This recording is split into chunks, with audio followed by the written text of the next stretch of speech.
สบายดีพี่น้องเมื่อสุโคนเนาะมาพบกับเฮาอีกแล้วสามารถแชนแนลเนาะมื้อนี้เฮาก็จะพาทุกคนเนาะไปสถานีรถไฟธานาแร่งนั่นเองเนาะก็คือเดี๋ยวนี้แม่นเฮาอยู่จุดจะเริ่มจุดอยู่ที่สถานีคำสวัสดิ์รถไฟลาวไทยเนี่ยทุกคนก็คือเขาจะไปจากสถานีที่2ไปหาสถานีที่1นั่นเองนะก็คือแบบรถไฟลาวไทยคือกันเนาะแต่ตัวนี้จะเป็นสถานีคือว่าเขาตั้งเป็นสถานีที่2แล้วก็สถานีที่1ก็จะอยู่เป็นสถานีทานาแร่งนั่นเองนะทุกคนเนาะอันนี้ก็จะเป็นที่ชื่อเพิ่นเอิ้นกับเอิ้นชื่อเต็มๆก็จะเป็นสถานีคำสวัสดิ์นั่นเองนะทุกคนก็คือเขาจะจากสถานีคำสวัสดิ์ไปหาสถานีทานาแร่งนั่นเองนะ2สถานีก็นี้ก็จะเป็นสถานีรถไฟลาวไทยทั้ง2เลยนะทุกคนเนาะก็คือว่าสถานีทานาแร่งก็จะเป็นสถานีรถไฟแห่งทำอิฐของสปปลาวเขาเลยเดี๋ยวเขาจะพาทุกคนจากสถานีคำสวัสดิ์ไปหาสถานีทานาแร่งนั่นเองว่าเป็นอะไรเนาะเดี๋ยวนี้แม่นเรากำลังออกจากสถานีคำสวัสดิ์มานะทุกคนส่วนระยะทางที่เราจะไปนี่นะทุกคนเราก็จะมี8.8กิโลเมตรนะที่เราวัดจาก Google Map นั่นเองนะทุกคนคือจากสถานีรถไฟลาวไทย2นี่เนาะไปหาสถานีท่านาแร่งนั่นเองนะก็ถือว่าตกอยู่8.8กิโลเมตรเนาะเราก็จะใช้เส้นทางตัวนี้มาเลี้ยวเบื้องทางนี้แล้วก็ออกไปทางบ้านเสียงดานั่นเองนะทุกคนก็คือเดี๋ยวนี้แม่นเรากำลังออกจากสถานีคำสวัสดิ์รถไฟลาวไทย2นั่นเองอันนี้แม่นภาพบรรยากาศเนาะที่ตอนสวยๆที่เราได้มาถ่ายให้ทุกคนได้เบิ่งหรือก็ได้รับชมภาพบรรยากาศแล้วก็พร้อมรู้เส้นทางไปพร้อมกันเลยเนาะ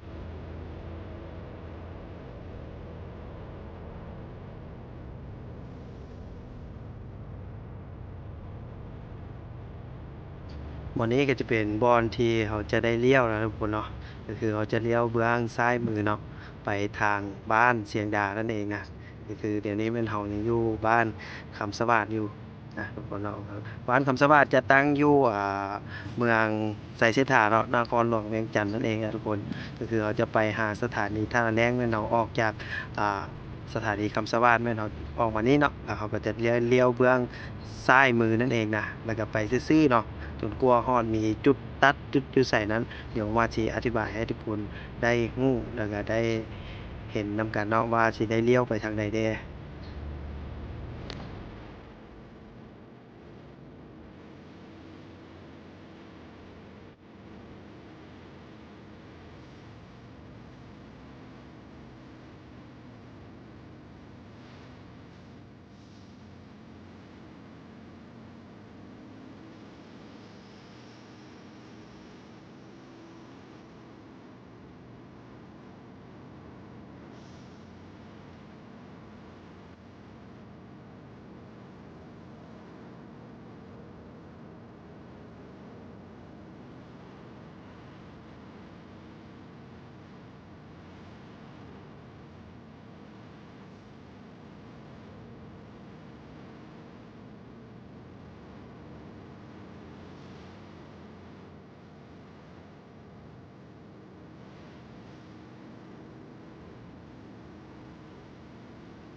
โอเคเนาะทุกคนมาฮอดจุดนี้ก็ถือว่าเป็นจุดหนึ่งเนาะที่สำคัญที่จะเลี้ยวไปหาสถานีท่านาแนงนั่นเองนะถ้าเราเลี้ยวเบื้องขวามือเนาะก็จะไปทางบ้านตรงคำสร้างนั่นเองแต่เราเลี้ยวเบื้องซ้ายมือเพื่อจะไปหาสถานีท่านาแนงเนาะทุกคนก็คือมันจะติดป้ายอยู่ทางด้านหน้าก็ถือว่าไปทางดงปูสีนั่นเองนะแต่เดี๋ยวนี้เขาก็ขี่เลี้ยวมาทางเบื้องซ้ายมือแล้วทุกคนก็คือเราจะขี่ซื่อๆนี้ไปเนาะจะบุรีวนเลี้ยวอย่างแล้วทุกคนคือแบบ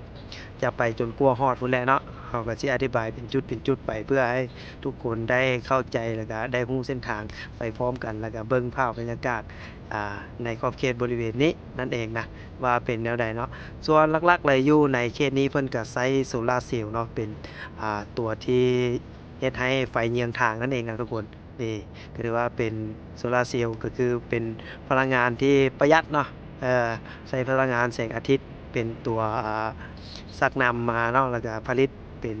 แสงกระแสไฟอย่างที่เพิ่นใต้เยืองทางแห่งนี้นั่นเองนะเดี๋ยวเราจะไปซื่อๆนี่เลยเนาะทุกคนเนาะจนกลัวฮอดสถานีท่าน้าแลงพู้นแหละ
เค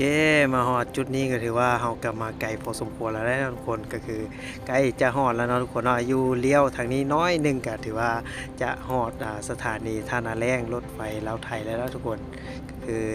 แม่นเฮาเลี้ยวนี้น้อยหนึงเนาะอีกแล้วหนึงก็จะเห็นป้ายทางเทิงนี้เนาะทุกคนก็จะเป็นด่านทบกท่านาแรงก็ถือว่าอยู่ใกล้ๆกับสถานีท่านาแรงนั่นเองนะทุกคนก็คือเพิ่นหาก็ได้เปิดบุดลมานี่ซื่อๆเนาะด้านท่าบุกท่านาแรงแห่งนี้นะทุกคนเดี๋ยวเขาจะเลี้ยวเข้าไปทางสถานีท่านาแรงว่าเป็นแนวไหนเนาะคือจะไปเบิ่งภาพบรรยากาศทางด้านในน้อยหนึงว่าเป็นแนวใดเนาะก็คือในระยะนี้ก็ถือว่าเพิ่นยังบ่ทันมีการแล่นรถไฟเนาะทุกคนก็คือทางฝั่งนั้นก็จะมาทางแต่ทางฝั่งไทยนั่นเองนะทุกคนนี่ก็ถือว่าเป็นมุมทางหน้าตาก็จะเป็นแบบนี้แต่ช่วงหลังๆมานี้ก็ถือว่าช่วงโควิดมาเนาะเพิ่นก็บ่ได้แล่นรถไฟอย่างมานะแต่ยังบ่ทันมีความคืบหน้าอย่างเทื่อที่จะมีรถไฟแล่นจากสถานีตัวนี้เนาะก็จะมันเชื่อมโยงกับสถานีคำสวัสดิ์รถไฟลาวไทยนะที่เขาตั้งเป็นสถานี2เนาะแต่ตัวนี้จะเป็นสถานี1นั่นเองนะทุกคนหรือว่าสถานีทับอิฐเนาะที่ผ่านจากประเทศไทยมาลาวหรือลาวไปหาไทยนั่นเองนะทางนี้กันเลยเนาะอันนี้ก็จะเป็นแบบว่าทางรถไฟก็จะอยู่ฮะเนาะมี2คู่ขนานกับ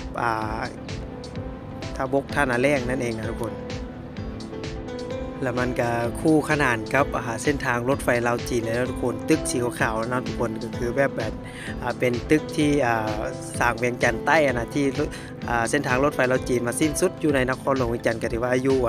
ทางตึกสีขาวอยู่ฮะเนาะก็ถือว่าอยู่ใกล้ๆแต่เสียดายเฮาบ่มีโดรนเนาะที่จะบินให้ทุกคนได้เบิ่งกันนะก็ถือว่าเป็นโอกาสหน้าเนาะถ้ามีโดรนเราก็สิบินให้ทุกคนได้เบิ่งแล้วก็ได้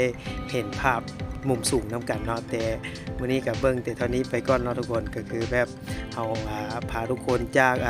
สถานีคำสวัสดิ์มาหาสถานีท่านาแรงก็ถือว่ามาฮอดจุดนี้ก็ว่าเฮามาฮอดเป็นพอสมควรแล้วนะทุกคนเนาะเดี๋ยวเราจะไปเลาะเบิ่งทางด้านไหนอีกน้อยนึงหรือว่ามันจะคือว่าสถานีรถไฟลาวไทยกับ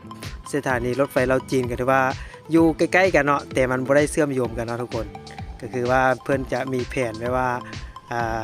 จะเร่งให้มันเชื่อมโยงกันแต่อาจจะสิฮู้บ่ว่ามันสิเชื่อมโยงกัน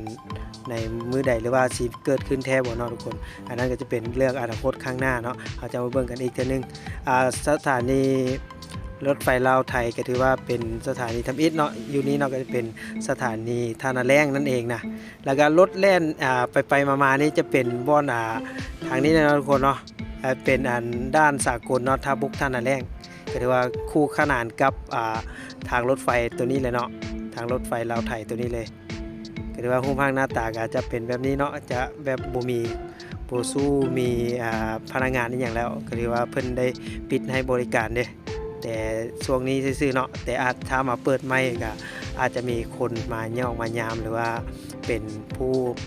หน่วยผู้รักษาความปลอดภัยหรือว่าจะเป็นเจ้าหน้าที่อย่างต่างๆเนาะเพิ่นก็มีอยู่แต่เดี๋ยวนี้แม่นเพิ่นจะได้ปิดเนาะสถานีท่านาแรงบัสสเตชัน